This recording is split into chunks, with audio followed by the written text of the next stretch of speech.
Welcome sa DRS 2.0. Fresh at nagbabagang happenings bang hanap mo? Mga padabarkads man yan o mga trending topics? Pwes, sagutin natin yan. Kaya naman isubscribe nyo na ang ating channel para sa mga nagbabagang balita everyday.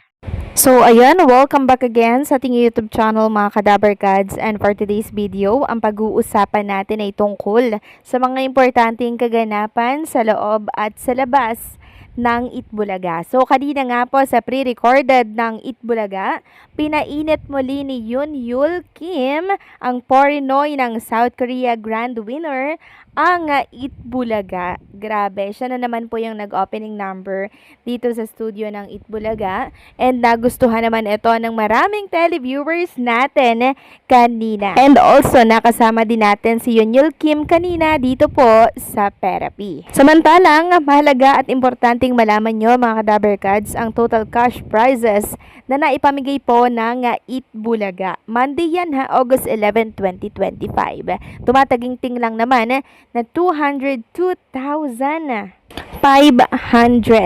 So, 100 lagi po ang pinapamigay ng Itbulaga. Araw-araw yan mga Kadabarkads dahil po yan sa mga sponsors na nagtitiwala sa naturang programa. Samantalang ang clone winner po nitong nakaraang Sabado na si Dominador Albiola Jr.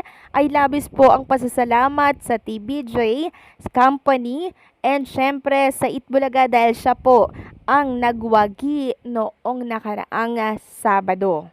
And marami nga po ang nagpapasalamat sa tamang desisyon na to ng TBJ Production and syempre ng mga judges noong Sabado. Yun nga lang, nung nakaraan po, yung first runner-up dapat itong alam nyo na, si Stephen JC, na kung saan talaga naman pong nagustuhan ng mga Dabarkads natin. Samantalang, isang malaking star ang lubos na nagpapasalamat dito po syempre kay Vic Soto, Vice Ganda, dahil isa po siya sa dinagdag bilang brand ambassador ng Santi Barley. Sabi niya nga po, I'm incredibly honored to join the Santi family alongside such respected personalities as Kim Atienza, Vic Soto, and Vice Ganda. So yan po ang sinabi ni Kayla. Sabi pa dito, it's amazing to be part of a brand that's committed to helping people live healthier lives no matter their age. For me, this is about owning my life, my body, and my goals.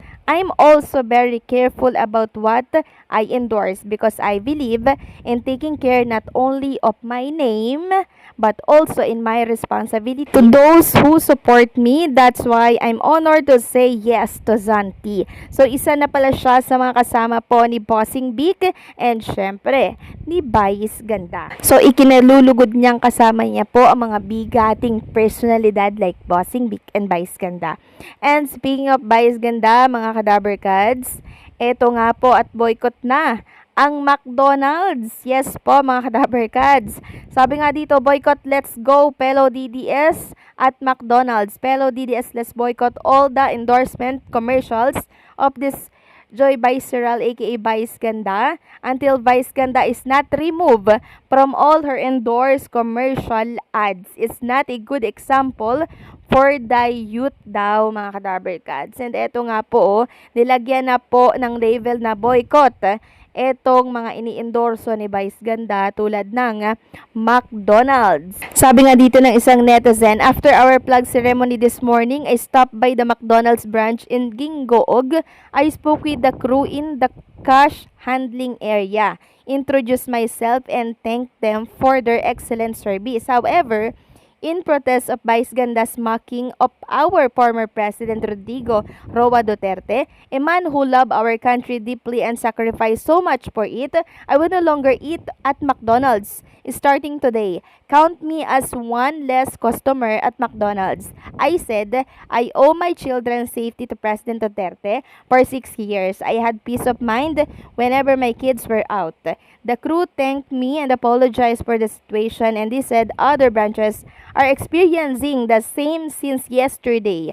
Good luck and thank you McDonald's, especially Davao branches. Ayan po mga kadaber cards. Ang dami na pong hindi kumakain sa McDonald's. Grabe din, di ba? So nalalagay sa peligro ang mga endorsement nitong si Vice Ganda dahil binoboykot po ng mga DDS yung kanyang mga endorsement na kabilang itong si Vice Ganda. At alam nyo ba mga kadaber cards, meron na pong nagmamakaawa para kay Vice Ganda. Yes po, walang iba kundi po itong si Pokwang. Siya po ang nagmamakaawa dito po sa mga talaga naman pong binibira at tinitira itong si Vice Ganda. Sabi nga dito, wag naman pong idamay daw yung nanay. So maging yung nanay ni Vice Ganda, nadadamay na din po pala mga kadaber cards. Sabi nga dito, Pokwang, may pakiusap sa bashers ni Vice Ganda na idinadamay ang nanay nito sa kanilang galit sa komedyante. Nag-ugat ang pambabash kay Vice dahil sa biro nito tungkol sa jet ski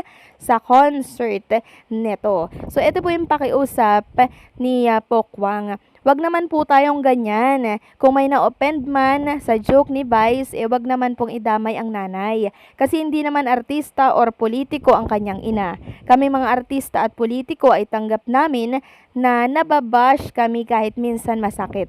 Wag naman si Nanay Rosario, please. So may nagmamakaawa at nakikiusap na wag pong idamay yung nanay po nitong si Vice Ganda. So ako, pabor naman ako doon mga kadaber cards na wag idamay yung hindi po kasali. Kung ibabash lang, si Vice Ganda lang, 'di ba? Wag na pong lalagpas doon. Pero ang nangyayari kasi ngayon, talagang pamilya nadadamay, nababash na din po dahil sa ginawa nitong joke na itong si Vice Ganda. So wala ganun po talaga mga kadaber cards. Talagang ito po yung sasapiting niya dahil sa joke na yan. So yung mga ganito kasing sitwasyon, di dapat po yung ginagawang biro, lalo't ito po ay seryosong usapin, hindi po ba mga kadaber cards? Samantalang another isang noontime host ang humagulhol po sa isang direktor. Walang iba kundi po itong co-host po ni Vice Ganda. So bakit kaya? So si Kim Chiu po mga kadaber cards, co-host po ni Vice Ganda sa It Showtime, humagulhol po kasi nasa Cebu ito, may taping po siya sa para po sa upcoming series nila. So parang bumisita po itong si Direk Lauren dito po sa kanilang location shoot sa Cebu. And ito po yung eksena nila kanina, humagulhol po ng sobra-sobra si Kim Chiu. Hindi ko alam kung bakit. Siguro na-miss lang nila yung isa't isa or dahil sa kinakaharap ngayon ng noontime na pambabatikos dahil nga dito kay Vice Ganda. And to the point na maging si Vice Ganda parang nag-leave na rin po sa naturang programa para nang sa ganon mapalamig po yung issue. Kasi pag andyan si Vice tapos nag-circulate ang issue, mas lalo pong manggagalaiti ang mga tao niyan. Kaya naman, nakalib muna ngayon si Vice Ganda, mga kadaber cards, at kahapon nga ata, hindi po siya pumasok sa noontime show nila. So ano ang inyong komento dito mga kadaber cards? Please comment down below.